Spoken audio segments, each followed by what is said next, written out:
Hello everyone, welcome to my new video of the lecture series Basic Concept of Object-Oriented Programming.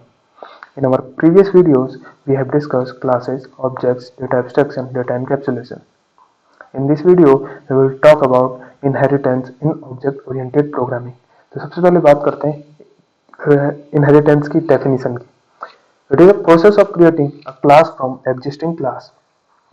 It means ये एक ऐसी process है जिसमें हम किसी एक नई क्लास को क्रिएट करते हैं ऑलरेडी एग्जिस्टिंग क्लास से. अगर हम रियल वर्ल्ड एग्जांपल की बात करें, जैसे हमारे ग्रैंडफादर है, तो ग्रैंडफादर से इनहेरिट होकर हमारे फादर हैं, फिर फादर से चाइल्ड, एक इनहेरिटेंस का एग्जांपल है. मींस ग्रैंडफादर से इनहेरिट हुए फादर, उनमें ग्रैंडफादर जैसी कुछ हैबिट्स होंगी, कुछ उनकी अपनी प्रॉपर्टीज होंगी, फादर की कुछ अपनी अलग से प्रॉपर्टीज होंगी, बट उनमें ग्रैंडफादर से भी कुछ इनहेरिट हुआ होगा. सिमिलरली फिर चाइल्ड जो होगा उसमें अपने फादर की जैसी कुछ हैबिट्स होंगी, कुछ अब उनकी प्रॉपर्टीज होंगी, और चाइल्ड में खुद की भी कुछ प्रॉपर्टीज होंगी. इसलिए the new class inherit same properties and behaviour as the existing class but also will have its own properties. It means उसमें अपने फादर की हैबिट्स तो होंगी बट कुछ अपनी हैबिट्स भी होंगी. The existing class is known as parent और अ बेस क्लास. जो ग्रैंडफादर हैं वो फादर के लिए बेस क्लास होंगे या पेरेंट, और फादर यहाँ पे डिराइव्ड क्लास है. सिमिलरली चाइल्ड के लिए फादर पेरेंट क्लास है और चाइल्ड डिराइव्ड क्लास है. अगर हम एग्जांपल की बात करें, यहाँ पर एक क्लास है पर्सन. पर्सन कुछ अपनी प्रॉपर्टीज होंगी, 2 हाथ हैं, 2 पैर हैं, जिंदा है. तो वो पर्सन या तो डॉक्टर हो सकता है, या टीचर हो सकता है, इंजीनियर हो सकता है. हमने 3 क्लासेस बनाई यहाँ पे डिराइव करके, डॉक्टर, टीचर और इंजीनियर. तीनों की बेस क्लास जो है वो पर्सन है. तो डॉक्टर के पास अपनी अलग प्रॉपर्टीज होंगी कि उसके पास एमबीबीएस की डिग्री होगी या एमडी की डिग्री होगी, बट उसे डॉक्टर होने से पहले एक पर्सन होना जरूरी है, तो उसकी बेस क्लास जो है पर्सन है.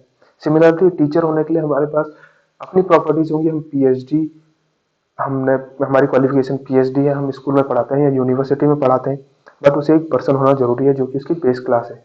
इट मीन्स उसके पास अपनी बेस क्लास की प्रॉपर्टीज तो होंगी बट अपनी कुछ प्रॉपर्टीज भी होंगी. सिमिलरली इंजीनियर के लिए अपने अपने पास उसकी बीटेक की क्वालिफिकेशन होगी या एमटेक की क्वालिफिकेशन होगी, बट उसके पास एक पर्सन की जो उसकी बेस क्लास है उसकी प्रॉपर्टीज होंगी ही होंगी. और तीनों क्लासेस डॉक्टर, टीचर और इंजीनियर डिराइव तो हुई है पर्सन सेम से, बट इनकी अपनी प्रॉपर्टीज की वजह से ये तीनों डिफरेंट डिफरेंट क्लासेस हैं. हम इसका कोड भी देखेंगे आगे वीडियो में, बट पहले हम बात करते हैं टाइप ऑफ इनहेरिटेंस. तो सबसे पहला इनहेरिटेंस का टाइप आता है single inheritance. Single inheritance means एक बेस क्लास होगी और एक डिराइव क्लास होगी. बस हमें क्या करना है कि एक बेस क्लास, सपोज यहाँ पे एक बेस क्लास थी पर्सन, और हमने इससे केवल एक क्लास को डिराइव करा कि जो कि डॉक्टर है, बस. बाकी टीचर और इंजीनियर इसमें नहीं होगी. Single means only there will be only one base class and only one derived class. अगला टाइप आता है इनहेरिटेंस का multi level inheritance. Multi level inheritance का मींस क्या होता है कि हमारे पास डिफरेंट डिफरेंट लेयर्स बनी हुई हैं. जैसे मतलब कोई क्लास सबसे पहले सबसे टॉप में जो होगी वो पेरेंट क्लास होगी, उसके बाद वो उसकी एक डिराइव्ड क्लास होगी, वो डिराइव्ड क्लास किसी दूसरी क्लास के लिए पेरेंट क्लास का काम करेगी. जैसे हमने यहाँ पे डायग्राम में देखेंगे, सबसे पहले हमारे पास एक क्लास है पेरेंट क्लास, ये सबसे टॉप में, ये क्लास 1 के लिए पेरेंट क्लास का काम कर रही है, और क्लास 1 इस पेरेंट क्लास के लिए डिराइव्ड क्लास है. बट अगर आगे चल के देखें तो क्लास 2 के लिए ये जो क्लास 1 है ये पेरेंट क्लास का काम कर रही है. मींस ये जो काम क्लास 1 के लिए कर रहा था, अब क्लास 1 वो काम क्लास 2 के लिए कर रही है. मींस क्लास 2 में अब वो प्रॉपर्टीज भी होंगी जो पेरेंट क्लास में थी, साथ ही साथ क्लास 1 की प्रॉपर्टीज भी होंगी. सिमिलरली अब क्लास 2 क्लास 3 के लिए एक पेरेंट क्लास का काम कर रहा है, एंड सो ऑन. इसमें डिफरेंट डिफरेंट लेवल होते हैं. मींस एक क्लास किसी दूसरी क्लास के लिए पेरेंट क्लास हो सकती है, किसी क्लास के लिए डिराइव्ड क्लास हो सकती है. ये होता है मल्टी लेवल इनहेरिटेंस. अगला जो टाइप है इनहेरिटेंस का वो है मल्टीपल इनहेरिटेंस. मल्टीपल इनहेरिटेंस का मींस होता है बेस क्लास. 2 बेस क्लासेस होंगी और एक डिराइव्ड क्लास होगी. सपोज अगर हम रियल वर्ल्ड एग्जांपल की बात करें तो अगर हम एक बेस क्लास फादर है और दूसरे बेस क्लास मदर है, तो उनका एक डिराइव क्लास उनका चाइल्ड, मींस उसमें फादर की भी हैबिट्स होंगी, प्रॉपर्टीज होंगी, और मदर की भी हैबिट्स और प्रॉपर्टीज होंगी। मींस इसमें एक से ज्यादा बेस क्लास होंगी और एक सिंगल डिराइव क्लास होगी जिसमें सभी बेस क्लास का एक बेस क्लास से मिला के एक डिराइव क्लास बनेगी। उसके बाद आता है हायरार्किकल इनहेरिटेंस। हायरार्किकल इनहेरिटेंस का मीन्स होता है इसमें ट्री जैसे स्ट्रक्चर, ट्री लाइक स्ट्रक्चर बनता है। सपोज जैसे अगर हम अपनी फैमिली के हायरार्की को देखें कि सपोज ये हमारे ग्रैंड पेरेंट है, ग्रैंड पेरेंट के दो बेटे हैं, क्लास ए और क्लास बी, और क्लास ए के अपना एक बेटा है क्लास डबल ए, और क्लास बी का अपना एक बेटा है क्लास डबल बी। तो इसमें क्या होता है कि सबसे पहले क्लास ए ने तो जो प्रॉपर्टी ऑक्यूपाई करी क्लास पेरेंट क्लास की, और क्लास बी ने भी हैबिट्स ऑक्यूपाई करी पेरेंट क्लास की। इन दोनों के लिए ही बेस क्लास पेरेंट क्लास है। बट क्लास ए के लिए जो पेरेंट क्लास है वो अपनी क्लास ए है, और क्लास बी के लिए जो पेरेंट क्लास है वो क्लास बी है। सॉरी, क्लास बी के लिए पेरेंट क्लास बी है। तो सिमिलरली अब क्लास ए के लिए फिर हम हो सकता है कि इसके दो और डिराइव क्लासेस हों, क्लास बी के लिए ऐसे डिराइव क्लासेस ऑन सो। तो ये हायरार्किकल इनहेरिटेंस होता है। उसके बाद बात करते हैं हम हाइब्रिड इनहेरिटेंस की। हाइब्रिड इनहेरिटेंस क्या होता है? ये एक या दो से ज्यादा inheritance, types of inheritance means hierarchical हो सकता है, मल्टीपल हो सकता है, मल्टी लेवल इनहेरिटेंस हो सकता है, या सिंगल इनहेरिटेंस हो सकता है। इन सबका एक कॉम्बिनेशन होता है हाइब्रिड इनहेरिटेंस। जैसे कि हम यहाँ डायग्राम में देख सकते हैं कि जो पेरेंट क्लास है इसने एक क्लास को डराइव किया क्लास वन। ये तो हमें सिंगल इनहेरिटेंस का एग्जाम्पल लगता है क्योंकि हमने एक पेरेंट क्लास है क्लास वन जो है डिफाइन डिराइव कर ली। उसके बाद जो क्लास वन है इसने अपने दो डिराइव क्लासेस बनाई, क्लास टू और क्लास थ्री। इट मींस हमने जैसा कि हायरार्किकल देखा था इनहेरिटेंस में, अब हम देखेंगे कि हम कोड में कैसे इनहेरिटेंस को ऑक्यूपाई करते हैं। तो ये मेरा कोड है कि हम कैसे इनहेरिटेंस को अचीव करते हैं ऑब्जेक्ट ओरिएंटेड प्रोग्रामिंग में यूजिंग C++। तो सबसे पहले मैंने एक क्लास बनाई है व्हीकल। व्हीकल क्लास में अपना एक डेटा मेंबर है mfg ईयर जो कि प्राइवेट है। बाय डिफॉल्ट जितने भी मेंबर्स होंगे वो सभी प्राइवेट होंगे, और अगर हमें पब्लिक या प्रोटेक्टेड बनाना है तो उसके लिए हमें डिफाइन करना पड़ेगा, जैसे कि मैंने यहाँ पे डिफाइन किया पब्लिक। अब मैंने एक कंस्ट्रक्टर बनाया है, तो कंस्ट्रक्टर वैसे हम नेक्स्ट वीडियोस में देखेंगे कि कंस्ट्रक्टर क्या होता है C++ में, लेकिन सबसे अगर हम यहाँ पे बात करें तो मैंने एक व्हीकल कंस्ट्रक्टर बनाया। अगर हम एक बेस डिस्कशन करें तो जो कंस्ट्रक्टर होता है उसका नेम एग्जैक्टली सेम होना चाहिए हमारे क्लास नेम के, और ये कॉल होता है ऑब्जेक्ट क्रिएशन के टाइम। ये खुद ही कॉल हो जाता है, इसको कॉल करने के लिए यूजर की जरूरत नहीं पड़ती है। जब भी कोई ऑब्जेक्ट क्रिएट होगा उस क्लास का तो खुद कंस्ट्रक्टर कॉल हो जाएगा। इसका कोई भी रिटर्न टाइप नहीं होता है, नॉट इवन वॉइड। दूसरा फंक्शन मैंने इसके अंदर डिफाइन किया वॉइड फंक्शन वन, और ये प्रिंट करता है function in the vehicle class. दूसरी मैंने क्लास डिफाइन किया कार। इसमें भी अपना एक प्राइवेट मेंबर है mfg ईयर और अपना कंस्ट्रक्टर है कार, और इसमें भी एक फंक्शन है fun2। फिर मैंने एक क्लास बनाई स्पोर्ट्स कार। स्पोर्ट्स कार में मैंने इसको इनहेरिट किया है पब्लिक व्हीकल क्लास से, मींस ये जो व्हीकल क्लास है इससे इनहेरिट किया है।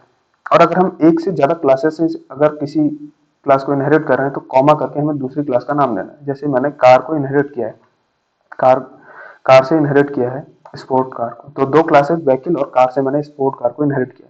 इसमें भी सेम अपने प्राइवेट मेंबर है, अपने कंस्ट्रक्टर है और एक फंक्शन है। इस पब्लिक का मतलब होता है कि जितनी भी प्रॉपर्टीज मेरी बेस क्लास से इनहेरिट होंगी वो पब्लिक मोड में रहेंगी। यहाँ पे हम किसी दूसरे एक्सेस स्पेसिफायर लाइक प्राइवेट या प्रोटेक्टेड का यूज कर सकते हैं। अगर हमने प्रोटेक्टेड का यूज किया तो जितनी भी चीजें इनहेरिट हुई हैं बेस क्लास से वो सब प्रोटेक्टेड हो जाएंगी। और उन प्रोटेक्टेड का यूज कैसे होता है या प्राइवेट का यूज कैसे होता है हम नेक्स्ट वीडियोस में देखेंगे। अगर हमने प्राइवेट किया तो वो सभी मेंबर्स प्राइवेट हो जाएंगे जो भी इनहेरिट हुए हैं बेस क्लास से। अब हम बात करते हैं मेन की। मेन में मैंने एक फंक्शन बनाया है, मैंने एक ऑब्जेक्ट बनाया स्पोर्ट्स कार। क्लास का, मीन्स इस क्लास का। तो अब हम देखेंगे कि अगर मैंने एक क्रिएट किया तो सबसे पहले, वैसे तो अगर हम नॉर्मली देखें तो कंस्ट्रक्टर ये कॉल होना चाहिए स्पोर्ट्स कार का, बट यहाँ आउटपुट आएगा सबसे पहले जो कंस्ट्रक्टर कॉल होगा क्लास व्हीकल का, फिर होगा क्लास कार का, देन प्रिंट होगा क्लास स्पोर्ट्स कार। ऐसा क्यों हुआ? क्योंकि जब भी कोई डिराइव्ड क्लास का ऑब्जेक्ट क्रिएट होता है तो सबसे पहले वो बेस क्लास की कंस्ट्रक्टर को कॉल करेगा। मींस अगर जैसे हमने स्पोर्ट्स कार, इसकी जो बेस क्लास थी व्हीकल और कार, तो सबसे पहले जब भी स्पोर्ट्स कार का ऑब्जेक्ट क्रिएट होगा तो सबसे पहले जो कंस्ट्रक्टर कॉल होगा वो होगा व्हीकल क्लास का, सबसे पहले प्रिंट होगा क्लास व्हीकल। देन दूसरी क्लास जो हमने बेस क्लास बनाई थी क्लास स्पोर्ट्स कार के लिए, क्लास कार, इसका कंस्ट्रक्टर कॉल होगा, देन स्पोर्ट्स कार का कंस्ट्रक्टर कॉल होगा और ये मैसेज प्रिंट होगा। सिमिलरली कार भी हमने जो सेकंड क्लास बनाई अपनी कार, इसमें क्योंकि ये किसी भी क्लास से इनहेरिटेड नहीं है इसलिए ये डायरेक्टली जो प्रिंट करेगा क्लास कार करेगा, क्योंकि अपने कंस्ट्रक्टर को कॉल करेगा ऑब्जेक्ट के क्रिएशन पे। Similarly for vehicle class and its object. अब हमने जो ऑब्जेक्ट बनाया था स्पोर्ट कार का, ये फंक्शन वन जो कि डिफाइंड है मेरा व्हीकल क्लास में, इसको भी डायरेक्टली एक्सेस कर सकता है क्योंकि ये पब्लिक मोड में है, और पब्लिक मोड के जितने भी प्रॉपर्टीज हैं वो सभी डिराइव्ड क्लास में इनहेरिट होंगी, और हमने इसे पब्लिक, जो भी इनहेरिट हुआ है उसे पब्लिक किया, इसलिए डायरेक्टली ऑब्जेक्ट के हेल्प से हम इसे कॉल कर सकते हैं। सिमिलरली हम फंक्शन 2 को भी कॉल कर सकते हैं जो कि हमने डिफाइन किया है क्लास कार में। सिमिलरली ये फंक्शन 3 को तो कर ही सकता है क्योंकि वो अपनी सेम क्लास के फंक्शन को कॉल कर रहा है। तो हम देखते हैं इसका आउटपुट क्या आता है। तो कंपाइल करने के बाद हमें जो आउटपुट मिला है, सबसे पहले creating object of class sports car. तो हमने जब स्पोर्ट्स कार का ऑब्जेक्ट बनाया तो सबसे पहले जो कंस्ट्रक्टर कॉल हुआ वो व्हीकल क्लास का हुआ, फिर कार क्लास का हुआ, और फिर जाके स्पोर्ट्स कार वाली क्लास का कंस्ट्रक्टर कॉल हुआ। जब हमने कार क्लास का ऑब्जेक्ट क्रिएट किया, क्योंकि ये किसी से इनहेरिट नहीं थी इसलिए इसने डायरेक्टली अपने कंस्ट्रक्टर को कॉल कर दिया। मैं रिपीट कर रहा हूँ कि कंस्ट्रक्टर ऑब्जेक्ट के क्रिएशन पे खुद कॉल होता है, उसे यूजर कॉल की जरूरत नहीं होती है। फिर हमने जब व्हीकल क्लास का ऑब्जेक्ट बनाया, सिमिलरली ये इसने अपने कंस्ट्रक्टर को कॉल किया व्हीकल, और जब हमने सबसे पहले स्पोर्ट्स कार के ऑब्जेक्ट की हेल्प से जो कि फंक्शन 1 था उसे, जो व्हीकल क्लास के अंदर डिफाइंड था, उसे कॉल किया फंक्शन इन व्हीकल क्लास, फिर हमने कार क्लास के फंक्शन को कॉल किया स्पोर्ट्स कार के ऑब्जेक्ट की हेल्प से, तो वो भी एक्सेस हो गया। अब मैं रिपीट करना चाहूंगा, बेस क्लास का ऑब्जेक्ट डिराइव्ड क्लास के फंक्शन को एक्सेस नहीं कर सकता, बट डिराइव्ड क्लास का ऑब्जेक्ट बेस क्लास के पब्लिक मेंबर फंक्शन को या पब्लिक डेटा मेंबर को एक्सेस कर सकता है।